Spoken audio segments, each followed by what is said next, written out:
اعوذ باللہ من الشیطان الرجیم بسم اللہ الرحمن الرحیم۔ السلام علیکم۔ میں محمدی گرلز سیکنڈری اسکول کی اسلامیات کی ٹیچر مس زہرا آپ سے مخاطب ہوں۔ امید ہے آپ سب خیریت سے ہوں گے۔ عزیز طالبات، ہم پچھلے چند نئی 2-3 کلاسوں میں کلاس ہشتم کی ابتدا کر چکے ہیں اسلامیات کی، اور اس میں ہم پڑھ رہے ہیں سورہ انفال۔ 2 یا 3 کلاسیں میں آپ کی لے چکی ہوں، اور اس میں نے بہت اچھی طرح آپ کو سورہ انفال پڑھائی ہے، 4 آیات پڑھائی تھی۔ آج ہم اس سے آگے پڑھنے جا رہے ہیں۔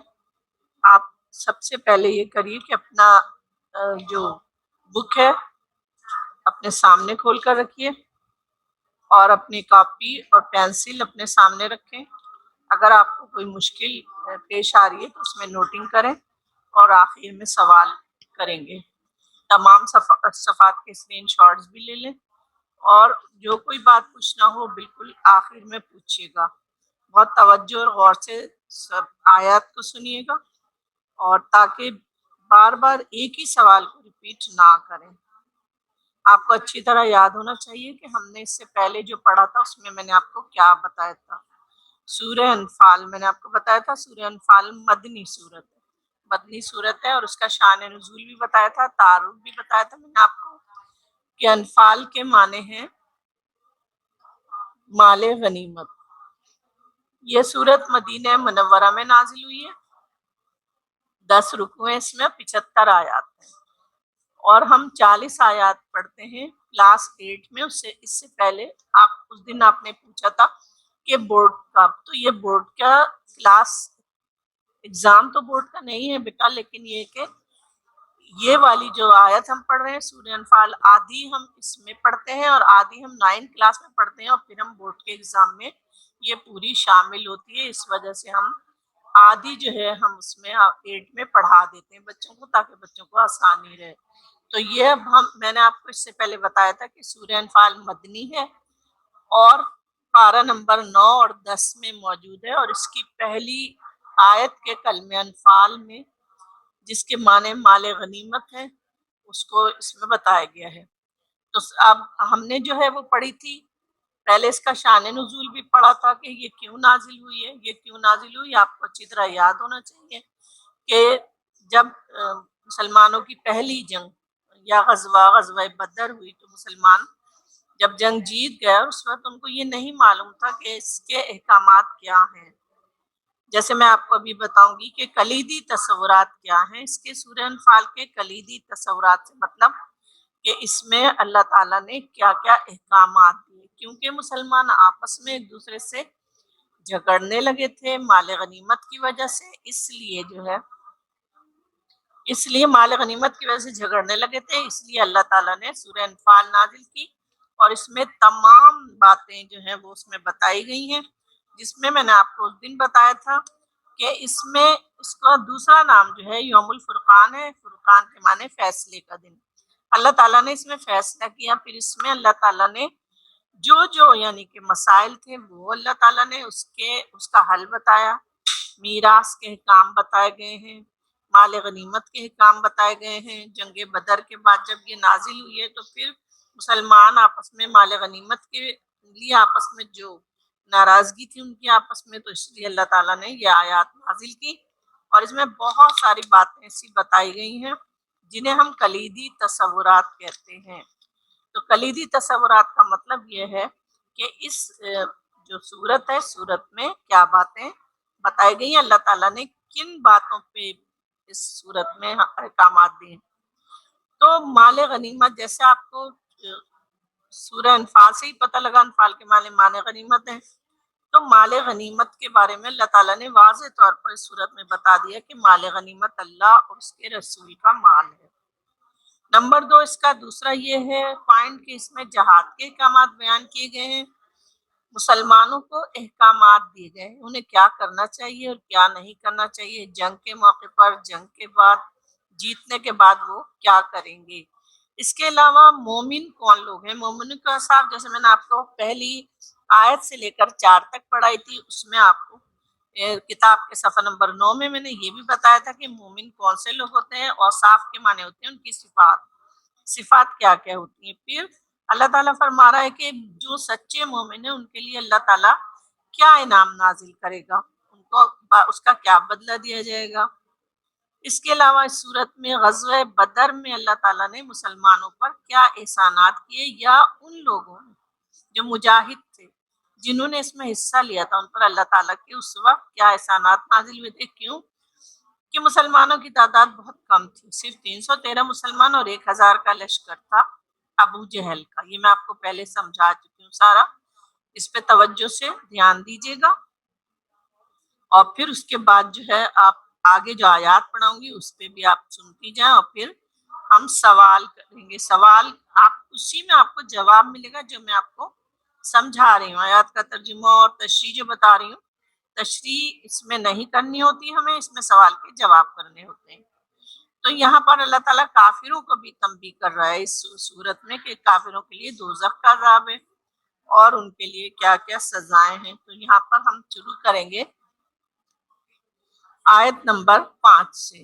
پہلے میں نے آپ کو آیت نمبر 4 آیت پڑھائی تھی، جیسے آپ اس کو دہرا سکتے ہیں کہ اے محمد صلی اللہ علیہ وسلم، مجاہد لوگ تم سے مال غنیمت کے بارے میں سوال کرتے ہیں، دریافت کرتے ہیں، پوچھتے ہیں کہ مال غنیمت کیا حکم ہے اس بارے میں۔ تو اللہ تعالیٰ فرما رہا ہے کہہ دو کہ مال غنیمت اللہ اور اس کے رسول کا مال ہے۔ پھر اللہ تعالیٰ فرما رہا ہے اللہ سے ڈرو، آپس میں صلح رکھو، مومنوں کو ہدایت دے رہا ہے اگر ایمان رکھتے ہو تو خدا اور اس کے حکم پر چلو۔ پھر نمبر 2 میں ہے مومن تو وہ ہیں، یعنی وہ صفات جو ہیں، وہ آپ سے جب صفات پوچھی جائیں گی تو آپ بتائیں گے کہ مومن تو وہ ہیں کہ جب خدا کا ذکر کیا جاتا ہے تو ان کے دل ڈر جاتے ہیں، اور جب انہیں اس کی آیتیں پڑھ کر سنائی جاتی ہیں تو ان کا ایمان اور بڑھ جاتا ہے۔ نمبر 3 آیت ہے الذین یقیمون الصلاۃ، یعنی وہ مومن کون سے لوگ ہیں، یہ ایک صفت ان کی یہ بھی ہے کہ وہ نماز پڑھتے ہیں، اور اللہ تعالیٰ فرما رہا ہے جو مال ہم نے ان کو دیا اس میں سے نیک کاموں میں خرچ کرتے ہیں، اور یہی سچے مومن ہیں۔ پھر اللہ تعالیٰ ان کے انعام کا وعدہ کر رہا ہے، اور ان کے لیے پروردگار کے ہاں بڑے بڑے درجے، بخشش اور عزت کی روزی ہے۔ یہاں تک ہم نے 4 آیات تک پڑھ لیا تھا۔ اب 4 آیت کے بعد 5ویں آیت جب ہم شروع کریں گے تو اب اس میں آپ اس کو توجہ سے دیکھیے۔ صفحہ نمبر 10 کھولیے اپنی کتاب کا، صفحہ نمبر 10 پر آیت نمبر 5 شروع ہوتی ہے، وہاں سے لے کر ہم آیت نمبر 10 تک پڑھیں گے۔ تو اس کا ترجمہ آپ توجہ سے سنیں گی تو آپ کو سوال کے جواب جو آپ کو آگے دیے گئے ہیں صفحہ نمبر 11 اور 12 پہ، وہ آپ کو آرام سے حل کرنے میں آسانی ہو جائے گی۔ پہلے جتنا میں نے آپ کو پڑھایا تھا اس کو ہوم ورک آپ کو بتایا تھا کہ آیت لکھیے، ایک آیت لکھیے، اس کا ترجمہ، دوسری آیت، ہر صفحے پر الگ الگ آیت اور اس کا ترجمہ لکھیے، اور اس الفاظ کے معنی اور یہ تمام چیزوں کو زبانی یاد کریے۔ تو وہاں پر آپ کو مومنوں کی، جیسے آپ صفحہ نمبر 11 پر دیکھیں گے مومنوں کی صفات کیا ہیں، تو یہ مومنوں کی صفات بتائی گئی ہیں جو میں نے آپ کو صفحہ نمبر 9 پر پڑھ کر بتائیں، پچھلے اس میں بھی بتائی تھی اس ہفتے میں، اور ابھی بھی آپ کو دہرا دیا میں نے۔ اب آگے آیت نمبر 5 پر چلتے ہیں۔ کما اخرجک، صفحہ نمبر 10 کھولیے۔ کما اخرجک ربک من بیتک بالحق، اللہ تعالیٰ فرما رہا ہے کہ کما اخرجک، جس طرح نکالا تمہارے پروردگار نے، رب کا، تمہارے رب نے، رب کا تمہارا رب، من بیتک بالحق، سچائی کے ساتھ، تمہارے گھروں سے تم کو نکال دیا۔ کیسے نکالا؟ یہ آپ کو پتا ہے کہ اللہ تعالیٰ نے مکے سے مدینے نبی کریم صلی اللہ علیہ وسلم کو حکم دیا، اور آپ مکے سے مدینے ہجرت کر گئے، اور آپ نے یہ بھی پڑھا ہے، بچپن سے ہم پڑھتے ہیں کہ حضرت علی کو اپنے بستر پر لٹایا، اور آپ جو تھے مکے سے مدینے کس طرح اللہ تعالیٰ نے کافروں کی آنکھوں میں دھول جھونک کر۔ تو اللہ تعالیٰ یہاں پر بتا رہا ہے، آیت نمبر 5 میں بتا رہا ہے کہ جس طرح تمہارے پروردگار نے تم کو تدبیر کے ساتھ اپنے گھر سے نکالا، کما اخرجکا، جس طرح نکالا، ربکا، تمہارے رب نے، من بیتکا بالحق، سچائی کے ساتھ، وَإِنَّ فَرِيقًا، اور ان میں سے، من المومنین، مومنوں کی ایک جماعت، لکارہون، ناخوش تھی۔ لکارہون کراہیت سے نکلا ہے، تو جسے ہم کہتے ہیں مومنوں کی ایک جماعت ناخوش تھی۔ تو بریکٹ میں یہاں دیا ہوا ہے، دیکھیں آپ صفحہ نمبر 10 پہ، ان لوگوں کو اپنے گھروں سے اسی طرح نکلنا چاہیے تھا، پھر دیا ہے جس طرح تمہارے پروردگار نے تم کو تدبیر کے ساتھ اپنے گھر سے نکالا. یعنی اللہ تعالیٰ فرما رہا ہے تمام مومنوں کو جب اللہ تعالیٰ نے تدبیر کے ساتھ، یعنی بہت اچھی طرح سے اللہ تعالیٰ نے ہجرت کروا دی نبی کریم صلی اللہ علیہ وسلم کے ساتھیوں کو مکے سے مدینے، اور جو ہے کافر ان کو دیکھ ہی نہیں سکے. حضرت علی کو اپنے بستر پر لٹا کر نبی کریم صلی اللہ علیہ وسلم ہجرت کر گئے، راستے میں بھی ہر جگہ اللہ تعالیٰ نے مدد کی. تو اللہ تعالیٰ فرما رہا ہے جس طرح تمہارے پروردگار نے تم کو تدبیر کے ساتھ اپنے گھر سے نکالا تھا، یعنی مکے سے نکالا تھا. تو اللہ تعالیٰ فرما رہا ہے اور اس وقت مومنوں کی ایک جماعت ناخوش تھی. ان فریقا من المؤمنین، مومنوں کی ایک جماعت لکارہون ناخوش تھی. یجادلونک، وہ جھگڑنے لگے فی الحق، حق بات میں. حق بات کیا تھی؟ اللہ پر ایمان لانا اور اللہ کے لیے جو ہے گھر سے ہجرت کرنا. یجادلونا فی الحق بعد ما تبین، وہ بات جو ظاہر ہو گئی تمہارے اوپر، بعد اس کے بعد ما تبینہ، جب وہ بات ظاہر ہو گئی، حق بات ظاہر ہو گئی. حق بات کیا ظاہر ہو گئی؟ اللہ ایک ہے اور اس کے سوا نبی کریم صلی اللہ علیہ وسلم ایمان لیا ہے. اور جب ان مکے سے اللہ تعالیٰ نے ان کو بہت یعنی اچھی طریقے سے مدینے پہنچا دیا، تو یہاں پر اللہ تعالیٰ فرما رہا ہے اس وقت کیا تھا؟ یجادلونک فی الحق، تو وہ جھگڑ رہے تھے. کون؟ مومنوں کی ایک جمع. بعد ما تبین، اس جو ظاہر ہو گیا ان کے اوپر، اس کے باوجود بھی کأنما یساقون الی الموت، ایسا لگ رہا تھا جیسے وہ موت کی طرف انہیں بھیجا جا رہا ہے.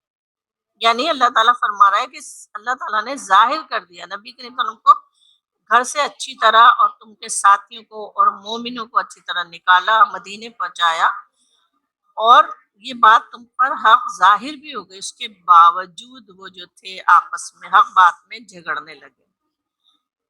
کانما یساقون الی الموت، یعنی ایسا لگا جیسے وہ موت کی طرف ان کو بھیجا جا رہا ہے، موت کی طرف دھکیلا جا رہا ہے. وہم ینظرون، اور پھر وہ اسے دیکھ بھی رہے، یعنی کہ موت کی طرف انہیں دھکیلا جا رہا ہے اور وہ اسے دیکھ رہے ہیں. کسے دیکھ رہے ہیں؟ کہ ہم موت کے منہ میں جا رہے ہیں. یعنی وہ ان کو اس بات کا احساس تھا کہ انہیں موت کی طرف نبی کریم صلی اللہ علیہ وسلم لے کر جا رہے ہیں، اور وہ اس کو دیکھ رہے ہیں کہ وہ موت کی طرف جا رہے ہیں. تو یہ نبی اللہ تعالیٰ فرما رہا وَإِذْ يَعِدُكُمُ اللَّهُ، اور جب اللہ تعالیٰ تم سے وعدہ کرتا تھا، یعدکم وعدہ کرتا تھا، اللہ اللہ، احدت طائفتین، دو گروہوں میں سے ایک گروہ، انہا ان میں سے، لکم تمہارے لیے، وتودون انا، اور یعنی کہ تمہارا مسخر ہو جائے گا، انا غیر ذات الشوکت. اب اللہ تعالیٰ یہاں پر فرما رہا ہے کہ تم کیا چاہتے تھے، یعنی تم یہاں پر مطلب یہ کہ تم کیا چاہتے، تمہاری لڑائی کس سے ہو، تمہارا مقابلہ کس سے ہو، انا غیر ذات الشوکت، اس قافلے سے جو جس کے پاس کوئی اسلحہ نہیں ہے. یہاں پہ اسے بے شان و شوکت کہا گیا ہے. غیر ذات الشوکت یعنی وہ بے شان و شوکت ہے. بے شان و شوکت سے مراد کیا ہے؟ ابو سفیان کا جو گروہ تھا وہ بے شان و شوکت، یعنی وہ لڑنے کے لیے نہیں آئے تھے، بلکہ وہ مکے سے تجارت، شام سے مکہ تجارت کے لیے جا رہے تھے، اور پھر ان کے پاس کوئی تجارت کا کیونکہ کر کے واپس جا رہے تھے، ان کے پاس لڑائی کا کوئی سامان نہیں تھا. لیکن ابو جہل کا جو گروہ تھا اس کے پاس بہت بڑا سامان تھا. تو مسلمان کیا چاہتے تھے؟ اللہ تعالیٰ کے سامنے مسلمان چاہتے تھے کہ ہمارا مقابلہ اس گروہ سے ہو، یعنی ابو سفیان کے گروہ سے جو بے شان و شوکت ہے. بے شان و شوکت سے مراد اس کے پاس اسلحہ نہیں ہے، اور لوگوں کی تعداد بھی کم ہے. اور اللہ تعالیٰ وہ تم چاہتے تھے، اللہ تعالیٰ فرما رہا ہے تم چاہتے تھے کہ تمہارا مسخر ہو جائے، یعنی تم اس پر فتح حاصل کرو. اللہ تعالیٰ تمہارا مقابلہ ابو سفیان کے لشکر سے کروائے، کیونکہ اس کے پاس اسلحہ نہیں ہے، اس لیے تم چاہتے تھے کہ وہ تم اس پر کامیابی حاصل کر لو، وہ تمہارا مسخر ہو جائے، یعنی تمہارے انڈر میں آ جائے. لیکن وَيُرِيدُ اللَّهُ، یرید چاہتا تھا اللہ، ان یحق الحق، کہ یعنی جو حق ہے وہ ثابت کرنا چاہتا تھا اللہ تعالیٰ بکلمات ہی، اپنے فرمان سے، وَيَقْطَعَ دَابِرَ الْكَافِرِينَ، اور اللہ تعالیٰ چاہتا تھا کافروں کی جڑ کو کاٹ دے. یہاں پر اس بات کا مطلب کیا ہوا؟ یعنی جب دو گروہ لڑنے کے لیے آپس میں غزوہ بدر میں تیار تھے تو آپ کو میں پہلے بتا چکی تھی کہ ابو سفیان کا لشکر جو تھا وہ شام سے تجارت کر کے واپس جا رہا تھا، اور جب انہوں نے ایک آدمی کو بھیجا تھا کہ مدد کے لیے آدمی لے کر آئے، تو ابو جہل جو تھا وہ 1000 کا لشکر لے کر تیار ہو گیا تھا۔ یہ میں نے آپ کو پہلے بتایا تھا، اس بات کو یاد رکھیے گا۔ تو یہاں پر مومنوں نے دیکھا کہ وہ جو ابو جہل کا لشکر ہے وہ تو بہت بڑا ہے۔ جب نبی کریم صلی اللہ علیہ وآلہ وسلم نے مومنوں سے مشورہ کیا اور بتایا کہ اللہ تعالیٰ چاہتا ہے کہ ابو جہل کے لشکر سے مقابلہ ہو، تو لیکن اللہ تعالیٰ فرما رہا ہے کہ تم کیا چاہتے تھے کہ تمہارا مقابلہ اس لشکر سے ہو جو بے شان و شوکت، یعنی جو بالکل جس کے پاس ہتھیار نہیں ہے اور تعداد بھی کم ہے، لیکن اللہ تعالیٰ چاہتا تھا تمہارا مقابلہ ابو جہل کے گروہ سے ہو، تاکہ اللہ تعالیٰ اپنے فرمان سے حق کو قائم رکھے اور کافر، کیونکہ اللہ تعالیٰ جانتا تھا کہ اللہ تعالیٰ غزوہ بدر میں مسلمانوں کو فتح دینے والا ہے۔ مسلمان نہیں جانتے تھے تو کافر جو وہ مسلمان جو تھے، مومن جو تھے، وہ نہیں چاہتے تھے کہ ابو جہل سے مقابلہ ہو، لیکن اللہ تعالیٰ چاہتا تھا کہ اب بڑے لشکر سے مقابلہ ہو تاکہ کافروں کی جڑ کو کاٹ دے اللہ تعالیٰ۔ اور اس کے علاوہ پھر یہاں پر جو ہے وہاں پر اس آیت کو بھی میں بھی بتایا جا رہا ہے لِيُحِقَّ الْحَقَّ، تاکہ حق کو ثابت کر دے، سچ کو سچ سے، یبطل الباطل، اور جھوٹ کو جھوٹ کر دے۔ وَلَوْ كَرِهَ الْمُجْرِمُونَ، اگرچہ کافر مشرک ناخوشی ہوں، یعنی مسلمان جو مومن تھے ان میں سے ایک گروہ نہیں چاہتا تھا کہ تمہارا مقابلہ جو ہے ابو جہل سے ہو، لیکن اللہ تعالیٰ کیا چاہتا تھا؟ اللہ تعالیٰ چاہتا تھا سچ کو سچ اور جھوٹ کو جھوٹ ثابت کر دے، اور اللہ تعالیٰ اس لیے اللہ تعالیٰ جو ہے وہ مقابلہ چاہتا تھا تمہارا مقابلہ ابو جہل سے ہو، بڑے لشکر سے ہو، اگرچہ کا مشرک جو ہے وہ ناخوش کیوں نہ ہو۔ پھر اس کے بعد یہاں پر اس آیت میں آیت نمبر 9 دیکھیے، اس میں بتایا جا رہا ہے استستغیثون، جب تم فریاد کرتے تھے، کیا فریاد کرتے تھے؟ ربکم، اپنے رب سے۔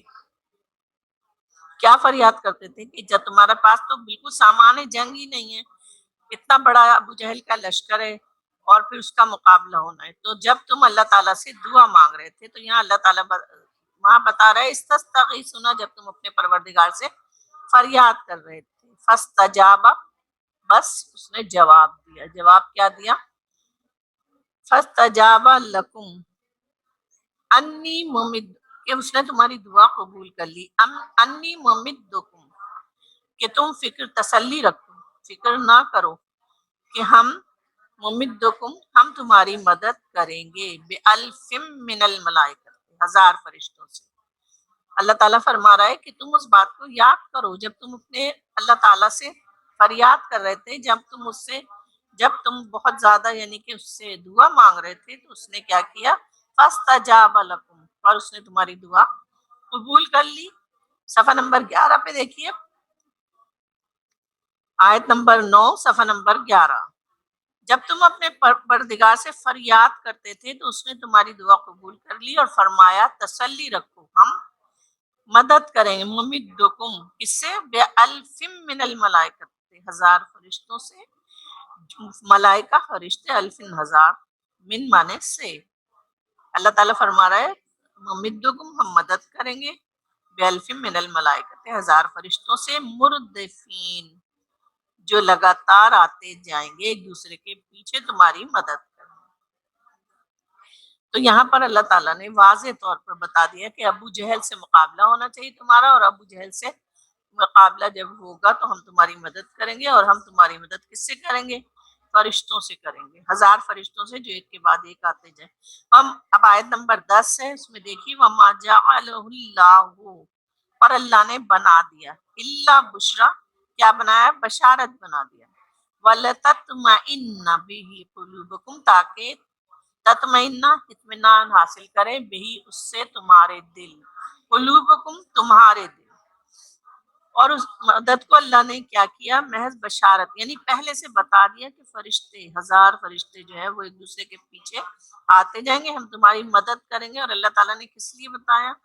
کہ اللہ تعالیٰ چاہتا تھا کہ تمہارا دل اس سے اطمینان حاصل کر لے، وَلِتَطْمَئِنَّ، اطمینان حاصل کرے، بہی، اس سے، قلوبکم تمہارے دل، ومن نصر اور مدد، الا من عند اللہ، مدد تو اللہ ہی کی طرف سے ہے، اندہ پاس، عند اللہ اللہ کے پاس، نصر مدد سے نکلا ہے، اللہ سوائے من معنی سے میں آپ کو لفظی معنی بھی بتاتی جاتی ہوں، ومن نصر اور مدد تو اللہ من عند اللہ ہے، صرف اللہ ہی کی طرف، یعنی کوئی اور مددگار نہیں ہے ہمارا، ہم جو بھی مدد ہمارا ہوگی وہ اللہ تعالیٰ کی طرف سے ہی ہوگی، ان اللہ عزیز الحکیم، اور بے شک اللہ تعالیٰ غالب حکمت والا ہے، غالب یعنی قدرت رکھنے والا ہے، اللہ تعالیٰ ہر شے پر قادر ہے، اللہ تعالیٰ، ہم بعض جگہ یہ پڑھتے ہیں ان اللہ علی کل شیء قدیر، یعنی اللہ تعالیٰ کو ہر اختیار حاصل ہے، تو یہاں پر اس طرح غالب ہے، غالب یعنی غلبہ حاصل کرنے والا، حکومت ہے اسی کی، اسی کا اختیار ہے، اور حکمت مانے دانائی، اللہ تعالیٰ غالب حکمت والا ہے، یعنی وہ دانائی رکھنے والا ہے، بے شک اللہ تعالیٰ، اور جو ہے اللہ تعالیٰ مدد کرنے کے لیے اللہ ہی تو ہے، جو بے شک مدد صرف اللہ کی ہوتی ہے اور کوئی مدد نہیں کر سکتا۔ یہاں تک ہم نے جو ہے وہ پڑھا کہ ہم نے آیات پڑھ لی 10، اب جو ہے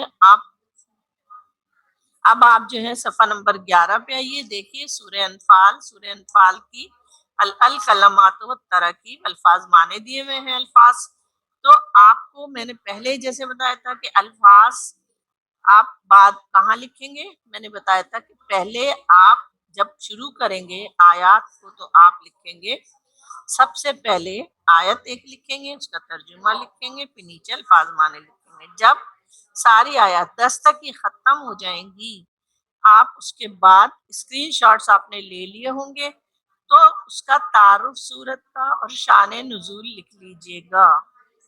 الفاظ معنی میں نے بتائے تھے کہ اسی جہاں پر آپ آیت لکھ رہے ہیں اس کا ترجمہ لکھ رہے ہیں، اس کے نیچے آپ یہ الفاظ معنی جو آپ کے 11 نمبر صفحے پر دیے ہوئے ہیں، ہر جہاں پر آیت میں یہ لفظ آ رہے ہیں اسی آیت کے نیچے آپ ان کے الفاظ معنی لکھ لیں گے، پھر آپ جو لکھیں گے وہ سورت کا تعارف میں نے بتایا تھا، پہلے بتایا تھا، اس کا شان نزول بتایا تھا، وہ اس میں لکھ لیں گے، آپ اپنی کاپی پر اسکرین شاٹ لے کر وہ لکھ لیجئے گا، اس کے بعد آپ سوال جواب کریں گے۔ سوال جواب میں جیسے میں آپ کو سمجھاتی جا رہی ہوں، پہلے جو آپ کو نواں صفحہ ہے کتاب کا، اس میں آپ کو مومنوں کی صفات بتائی گئی ہیں، اور پہلا سوال ہے اس سبق میں مومنوں کی کیا صفات بتائی گئی ہیں، تو میں نے آپ کو صفات بتائی ہیں، وہ آپ سوال لکھیں گے، شان نزول کے بعد آپ سوال جواب کریے گا، پہلا سوال آپ لکھیں گے مومنوں کی کیا صفات بتائی گئی ہیں، پھر آپ صفات لکھیے گا، جو صفحہ نمبر 9 پہ دی ہے، مومن تو وہ ہیں کہ جب خدا کا ذکر کیا جاتا ہے ان کے دل ڈر جاتے ہیں، اور یہی سچے مومن ہے تک لکھنا ہے آپ کو۔ اس کے بعد سوال نمبر 2 ہے، دو گروہوں سے کیا مراد ہے، دو گروہوں سے کیا مراد ہے، یہ آپ کو اچھی طرح سمجھایا گیا ہے کہ دو گروہ کون کون سے تھے، ایک گروہ جو تھا ابو سفیان کا تھا، جو شام سے تجارت کر کے مکے واپس لوٹ رہا تھا، اور جب انہوں نے اطلاع دی کہ ہماری مدد کے لیے کسی کو بلائیں، غلط فہمی کی بنا پر وہاں پر اعلان کر دیا گیا کہ مسلمانوں کا حملہ ہو گیا ہے، تو دوسرا گروہ جو تھا وہ ابو جہل نے تیار کیا، اور ابو جہل نے 1000 سپاہیوں کا لشکر اور بہت سارے اپنے مال و اسباب کے ساتھ، ہتھیاروں کے ساتھ جو تھا وہ لڑنے کے لیے آیا، تو اس لیے دو گروہ تھے، ایک گروہ کا سربراہ ابو سفیان تھا جو تجارت کر کے جا رہا تھا شام سے مکے، اور دوسرے گروہ کا سربراہ ابو جہل تھا جو باقاعدہ بہت تیاری کے ساتھ نبی کریم سے لڑنے کے لیے آیا تھا۔ اس کے بعد دیکھیں سوال ہے مندرجہ ذیل عبارات کا مفہوم بیان کیجیے، مفہوم یہاں پر آپ کو کیا کرنا ہے، ترجمہ جو ہے وہ بیان کرنا ہے، اور جو میں نے آپ کو تشریح تھوڑی سی بتائی ہے، تشریح سے مطلب وضاحت کر دیں۔ نمبر الف ہے فاتقوا اللہ واصلحوا ذات بینکم، فاتقوا اللہ، اللہ تعالیٰ حکم دے رہا ہے آپ کو، میں نے پڑھایا تھا، بس ڈرو اور صلح رکھو آپس میں، ذات بینکم آپس میں صلح رکھو، تو تھوڑا سا یہ آپ دیں گے کہ اللہ تعالیٰ نے کیا حکم دیا ہے۔ نمبر بے پر ہے اطیعوا اللہ و رسول ان کنتم مومنین، اطاعت کرو، اطیعوا اللہ، اطاعت کرو اللہ کی، و رسول اور اس کے رسول کی، ان کنتم مومنین بے شک اگر تم مومنوں میں سے ہو، تو یہ اس کو آپ خود سے بتا سکتے ہیں کہ اللہ تعالیٰ کی فرما برداری، اطاعت مانے فرما برداری کرنا ضروری ہے، اور اللہ تعالیٰ کے ساتھ اس کے رسول کی، کیونکہ اللہ تعالیٰ نے ہمیں یہی حکم دیا ہے کہ مومنوں اطاعت کرو اللہ کی اور رسول کی، اور اگر مومن ہو تو ہم اللہ کا شکر ہے کہ جو مومن ہے وہ اللہ اور اس کے رسول کی اطاعت کرتے ہیں، فرما برداری کرتے ہیں، اس کا حکم مانتے ہیں۔ تو یہ آپ وضاحت کریں گے۔ نمبر جیم پر ہے اذا تلیت علیہم، یعنی وہ ڈر جاتے ہیں، آیات اس کی آیتیں، کس کی آیتیں؟ اللہ تعالیٰ کی، زادتہم اذا تلیت جب تلاوت کی جاتی ہے، علیہم ان پر کیا مطلب ہے؟ جب ان کو اللہ تعالیٰ کی آیات اس کی آیت یعنی اللہ تعالیٰ کی آیات اسے پڑھ کر سنائی جاتی ہیں، زادتہم تو بڑھ جاتا ہے، ایماناً ان کا ایمان۔ تو یعنی یہاں پر یہ بات بتائی گئی ہے۔ تیسری دیکھیں، پہلی میں اللہ سے ڈرو اور صلح رکھو، کس میں؟ آپس میں، مومن آپس میں مل جل کر رہے، تو یہ سوال کا جواب ہے۔ اور اس کے بعد ہے اطیعوا اللہ و رسولہ، اطاعت کرو، اگر مومن ہے تو وہ اللہ کی اطاعت کریں گے، اس کے ساتھ اللہ تعالیٰ کا حکم ہے کہ اللہ کے رسول کی بھی اطاعت کریں گے۔ پھر جیم میں اذا تلیت، مومن کون سے لوگ ہیں؟ ان کی تعریف ہے یہ کہ جب تلیت تلاوت کی جاتی ہے علیہم ان پر آیات، اس کی آیتیں، اللہ کی آیتیں، زادتہم ایمان تو ان کا ایمان بڑھ جاتا ہے۔ یعنی یہ آپ کو میں نے 10 آیات پڑھائیں، آپ اس کا ایک آیت لکھیں، شروع سے بتا رہی ہوں میں، بار بار پلٹ کر دیکھیں ایک آیت، اس کا ترجمہ، دوسری آیت دوسرے صفحے پر اس کا ترجمہ الفاظ میں وہیں لکھیں گے۔ اس کے بعد سورت انفال کا تعارف اور شان نزول میں نے بتایا تھا وہ لکھیے گا، اور اس کے بعد سوال جواب کریے گا۔ سوال جواب میں 2 سوال ہیں، وہ آپ کو بتا دیے میں نے، جواب اسی بک میں بھی موجود ہے، میں نے بھی آپ کو تفصیل سے بتایا۔ اس کے بعد آپ عبارت کا مفہوم بتائیں گے، جو 3 آیات ہیں ان کا مفہوم سے مطلب یہ تھوڑی سی اس کی وضاحت کر دیجیے، جو ترجمہ ہے اس کو اپنے الفاظ میں تھوڑا سا بتا دیں کہ یہ بات ہمیں سمجھائی جا رہی۔ فتقوا اللہ، مثلا اللہ سے ڈرو، واصلحوا اور صلح رکھو، ذات بینکم، یہ آپ یہ بتائیں گے کہ اللہ تعالیٰ کا یہ حکم ہے کہ پس ہے مومنو اللہ سے ڈرو اور صلح آپس میں رکھو، اور اللہ تعالیٰ کی اطاعت کرو اور اس کے رسول کی اطاعت کرو تم مومنو۔ اور تیسرے میں اللہ تعالیٰ بتا رہا ہے کہ مومن کون سے لوگ ہیں، اذا جب تلیت تلاوت کی جاتی ہے علیہم ان پر آیات، یعنی اللہ کی آیتیں اس تلاوت کی جاتی ہیں، پڑھی جاتی ہیں، زادتہم تو بڑھ جاتا ہے، ایماناً ان کا ایمان۔